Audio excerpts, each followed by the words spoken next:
We asked our viewers to send us first-hand accounts of their stories of demonic possession. This story comes to us from Ontario, and you'll be shocked at how it ends.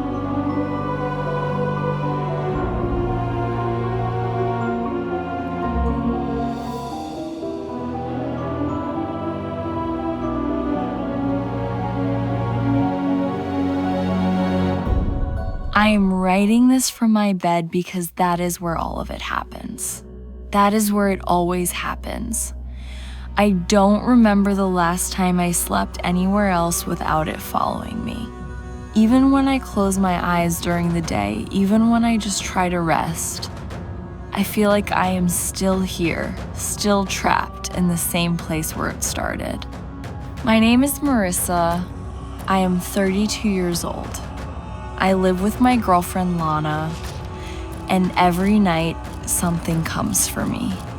The first night I remember clearly, I woke up already in pain. Not sharp pain, not like a cut or a bruise, but something deeper. It felt like something inside me was wrong, like something inside me had gone bad. I remember lying on this same bed, clutching at my stomach, trying to breathe through it, thinking maybe I ate something bad or maybe I was getting sick. But then I saw her. She wasn't fully there. Not like a person standing in the room. She was more like a shadow, but shaped like a woman. Tall, thin, draped in something black that moved even when she didn't. And she was dancing. That's the first thing I noticed. Not her face, not her hands, the way she moved. It was slow, deliberate, almost seductive, but wrong in a way I couldn't explain. Every movement felt like it meant something, like it was aimed at me specifically. And the more she moved, the worse I felt. The pain spread. It started in my stomach, but then it moved outward like something leaking through me. My chest felt tight, my limbs felt heavy, and my head felt like it was filling with something rotten. That's the only word I can use. Rotten. It wasn't just pain, it was decay. I remember thinking, this is what it would feel like if my insides were rotting while I was still alive. Like something inside me had died, but my body hadn't caught up yet. I tried to scream, but I couldn't. I tried to sit up, but I couldn't. I could only lie here, on this bed, watching her dance while my body twisted and cramped under me. I told myself it was just a nightmare. But then it happened again and again. Every night, she came back. Always on this bed, always when I was lying down, helpless, unable to move properly. Sometimes I would wake up already writhing, my body twisting against the sheets, my muscles locking and releasing in waves. Sometimes I would drift into sleep and feel her before I saw her, like a cold presence pressing down on me. And every time she danced, the more I saw her, the clearer she became.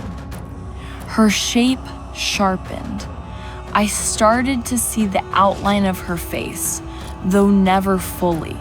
I saw the way her hair moved, dark and long, blending into whatever black fabric clung to her. Her movements became more deliberate, more focused. Like, after a few weeks of this, I stopped telling myself it was just dreams. I started searching for answers. Late at night, on my phone, lying right here where it happens.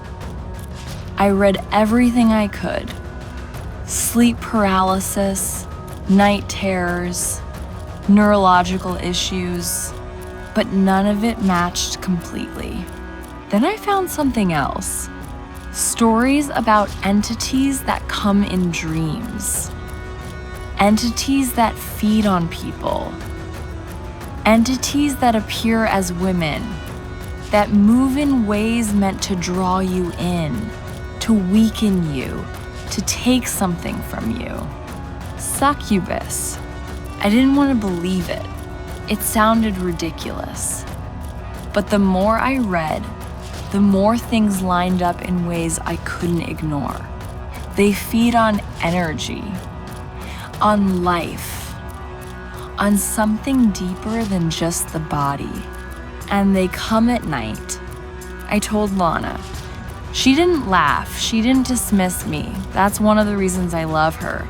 She listened, really listened. She held my hand while I tried to explain what it felt like, even when I couldn't find the right words. Lana is part of a group. She calls it a spiritual community. But it's more than that. They believe in energies, in entities, in things that exist beyond what we normally see.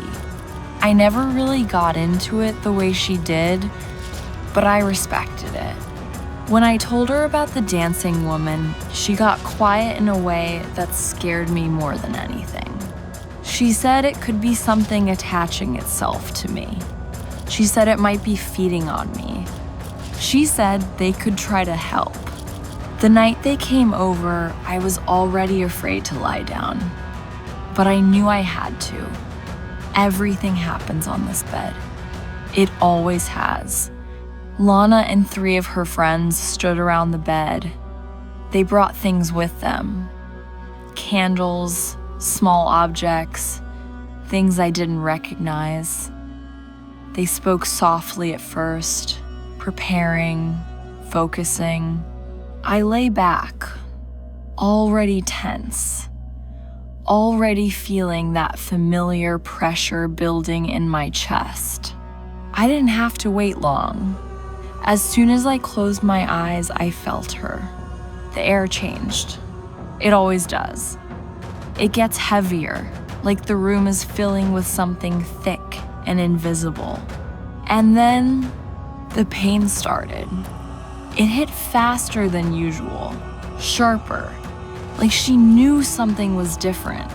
My body arched off the bed before I could stop it.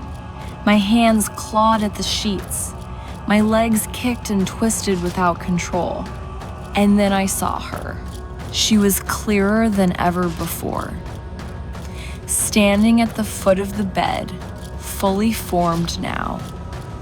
Her black dress, moving like it was alive. And she started dancing. It was stronger this time. Every movement she made felt like it sent something through the air, something that hit me directly. Waves of something dark, something heavy, something wrong. I heard Lana speaking, her voice steady but strained. I heard her friends joining in, their voices overlapping, building something together. But the dancing didn't stop. If anything, it intensified. The pain became unbearable. It wasn't just rotting anymore. It felt like I was collapsing inward, like my body was losing shape, like my insides were turning to something soft and useless. I couldn't breathe properly. My chest convulsed. My head felt like it was splitting and dissolving at the same time. I screamed. I know I did. I could hear it, but it sounded distant, like it wasn't really coming from me. And then something changed. One of Lana's friends gasped. I heard it clearly, cutting through everything else. She said she could see her. Not just me. Not just in my head. She could see the woman dancing. That made it worse, because now it wasn't just my nightmare. It was real enough for someone else to see. The room felt like it was filling with that same evil I felt every night. I could tell the others felt it too. Their voices started to shake. The rhythm of whatever they were doing started to break. But they didn't stop. They kept going. For hours, it felt like time didn't make sense. It stretched and folded in on itself. The woman kept appearing, disappearing, and appearing again. Each time she came back, she danced harder, faster, closer. Sometimes she was right next to the bed. Sometimes she leaned over me.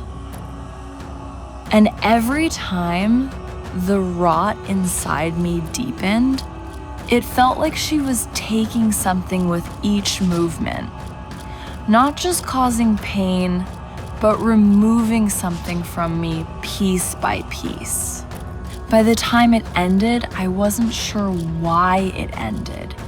I think they stopped because they couldn't continue. Their voices faded. The room went quiet, and she was gone. For that night, I lay there, barely able to move. My body felt empty and heavy at the same time, like something had been hollowed out. Lana stayed with me, holding my hand, whispering that it would be okay. But she didn't sound sure. That was weeks ago. She still comes every night, always on this bed, always dancing, and every time the rot spreads a little more. I can feel it now, even when I'm awake. A faint version of it, like something lingering just beneath the surface. I don't think they got rid of her. I think they made her aware that I was trying to escape. And now, when she dances, it feels more focused, more intentional. Like she knows exactly what she's doing to me. Like she knows I can't leave this bed when it starts. Like she knows I can't stop watching.